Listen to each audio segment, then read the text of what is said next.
Wallahu ghafurur rahim.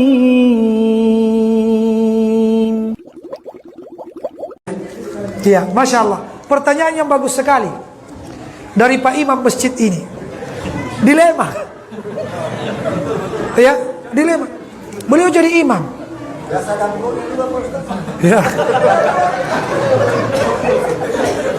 Ada lagi amplop. Wih, luar biasa, luar biasa. Ini ujian besar ini, Pak. Ujian besar ini. Makanya jadi imam itu tidak mudah. Ujiannya selalu bergejolak di dalam. Ini bagaimana ini? Meminta didoakan oleh orang lain itu boleh. Sebagaimana hadis yang saya baca tadi. Pada akhirnya setelah Rasulullah sebutkan ciri-cirinya, orang masuk surga tanpa hisab dan tanpa azab, berdiri Ukasha. Ya Rasulullah, ud'ullaha li ayyaj'alani minhum. Iya, ya Allah, doakan saya kepada Allah supaya saya dijadikan dari golongan yang lolos tes. Kata Rasulullah, anta minhum. Kamu termasuk dari golongan yang lolos tes masuk surga. Berarti boleh meminta doa kepada orang. Kidoakan adi. Mudah-mudahan lancar jini perjalananku. Selama orangnya hadir di depan kita. Kalau sudah mati, pergi di kuburannya doakan kepada Allah, itu tidak boleh. Seperti itu maksudnya Pak Ustaz, yang mati yang minta didoakan. Nah, maksud saya kalau kita pergi di orang mati ke kuburan, kita minta kepada penghuni kubur, nah itu tidak boleh. Tapi kalau orang hidup, ya, didoakannya boleh. Nah, kebiasaan di masyarakat seperti yang dialami oleh Pak Imam, itu minta doanya pada hal-hal tertentu. Iya kan?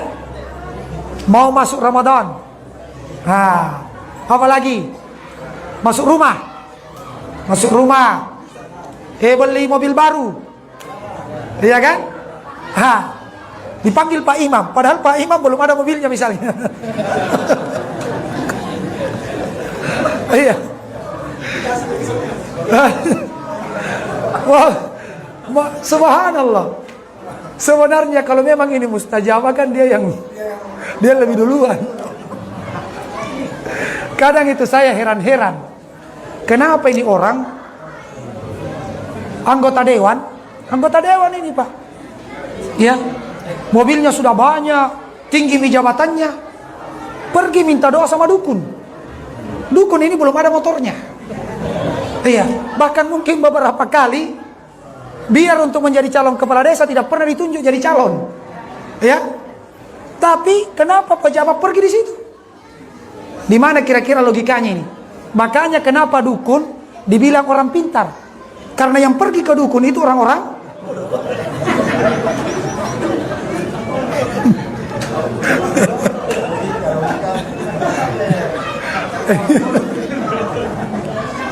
bukan saya yang bilang ya. Iya. Jadi jamaah sekalian dimuliakan Allah, boleh mendoakan, ya, minta tolong doakan. Tapi modelnya bukan seperti itu. Nggak harus dibikin acara-acara tertentu, ketemu di jalan Pak Ustadz, Pak Kiai, dianggap Masya Allah mustajabah doanya, tolong doakan saya kepada Allah. Begitu Ji. Nggak harus Ji, datang ke rumah tanggal sekian, jam sekian, ya ada acara ini, doakan saya kepada Allah. Apalagi ditambah dengan apa? Songkoloknya. Iya. Tidak pernah kue cucuru atau kue, ya, selalunya songkolok. Kenapa ini songkolok? Dan selalunya pisang panjang. Iya. Kenapa? Tidak pernah snack-snack di situ. Pernah kita baca ada snack-snack di situ? Pisang goreng, tidak pernah ya? Kenapa kira-kira? Kenapa kira-kira? Dia bilang halusnya sampai kepada orang yang meninggal. Sedangkan kasarnya saja, waktu hidup telah main dengan songkolok. Penyakit main. Kenapa setelah meninggal baru dikirimkan songkolok? Ini luar biasa. Ada apa sebenarnya? Itu asalnya karena tradisi dari nenek moyang kita, dari Hindu Buddha yang masih mengakar sampai sekarang. Nah kita ini belajar begini, alhamdulillah itu ilmu agama sudah tersebar. Sudah tersebar. Jadi kewajibannya sekarang Pak Imam, karena dia bertanya ke saya, maka saya kasih nasihat.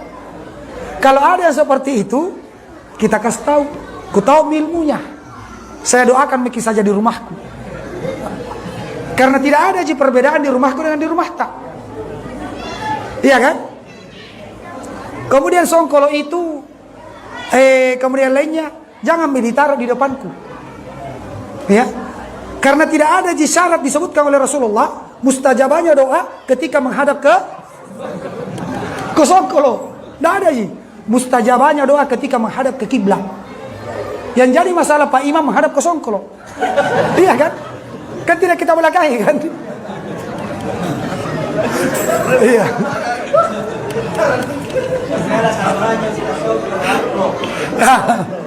Nah, jadi kemudian nasihat saya selanjutnya, yang kita terima amplopnya, isinya saja. Tapi ya, ketika tidak ada hubungannya dengan baca-baca, ketemu di jalan nak kasih, isinya mau saya ambil, ya. Tapi kalau dalam rangka acara itu jangan diambil, isinya dan amplopnya jangan kita ambil. Yang wajib bagi kita nasihati. Karena kalau Pak Imam saja sudah rajin pengajian seperti ini masih begitu, Pak Imam saja boleh bertanggung jawab di akhirat. Pak Imam saja boleh. Ini kesempatan ini saya menasihati, mumpung saya masih di depan sini, ya. Jadi jamaah sekalian, memang berat. Tapi kata Rasulullah, "Qulil haqqa walau kana murrah." Katakan kebenaran sekalipun pahit. Di akhirat tidak natolong kita orang. Nafsi, masing-masing di kita. Jadi jangan gara-gara apa nak bilang orang nanti begini. Kan begitu kan? Itu kan yang membuat tidak enak. Tidak enak bilang dipanggil, tidak enak. Nanti nak bilang begini, berarti tauhid belum bagus. Kita masih takut celaannya manusia.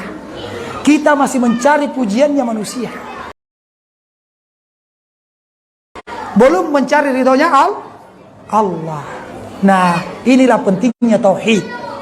Ya, kita melakukan segala sesuatu itu karena Allah, bukan karena manusia.